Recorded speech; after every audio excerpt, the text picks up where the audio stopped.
When I'm ready to design the set, I'm thinking of it as a physical location. And in this location that I'm building, I'm telling an interactive story. Because this is a space that the audience shares with the characters. This is where the audience is watching from. So when I'm designing this space, I'm always asking myself, where is the audience watching from? Where are the characters performing? The vantage points. How do the characters move through the set? How does the audience move through the set? And what's the vibe? What's the atmosphere of the set? Those prompts help me remember that my audience is playing an active role in the story. They help me remember to encourage the audience to play along with me. And when I'm designing the set, when I'm figuring out how to use this location to tell the story about my protagonist who wants something badly, but they have trouble getting it, I have a really cool toolbox of artistic languages. Basically any spatial art form. Architecture, landscaping, interior design. I can shape the geography of the space. I can use props. I can imply urban design infrastructure. God powers when you're designing a setting. So once I figure out where the most interesting place for my characters to be performing the story is, I can start populating the space with bushes for characters to hide behind, balconies for them to climb up, with moats for them to shout across, with trampolines for them to tiptoe across. I don't know what's in your story.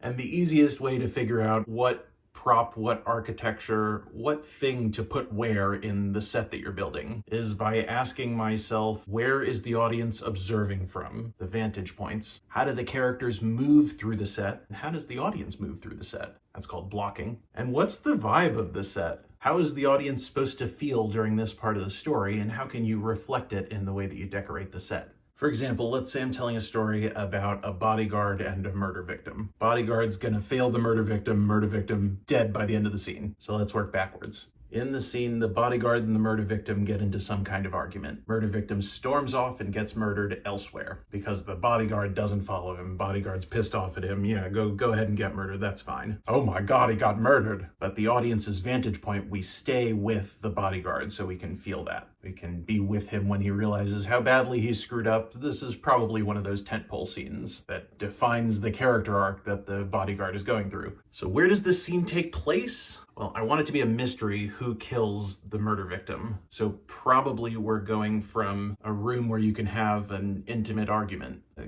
kitchen, a hallway, a bathroom at the club. Then, so there can be enough space for the murder victim and all the murder suspects, that's probably a crowded room with a lot of activity going on. A ballroom, a graduation ceremony, a discotheque. So suddenly I'm designing a bathroom in a discotheque. Can we get neon urinals? What type of graffiti have the locals put on the walls? What curiosities are there in the trash can? Suddenly we've got not just an aesthetic, but also a vibe, a way for the audience to feel in this grungy discotheque bathroom with surprisingly thematic graffiti. And then let's say the bodyguard hears the commotion and realizes, uh-oh, my murder victim might be in trouble.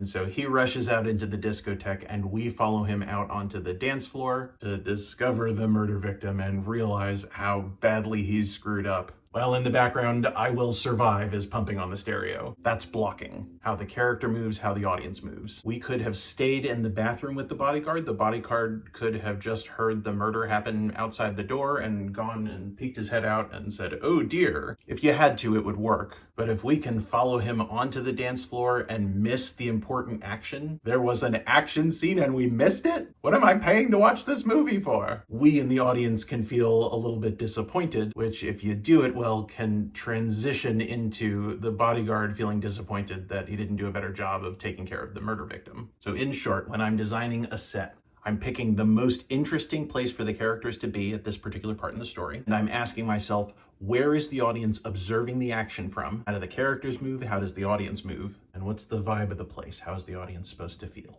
And how can the decorations and the design of the space help them feel that way?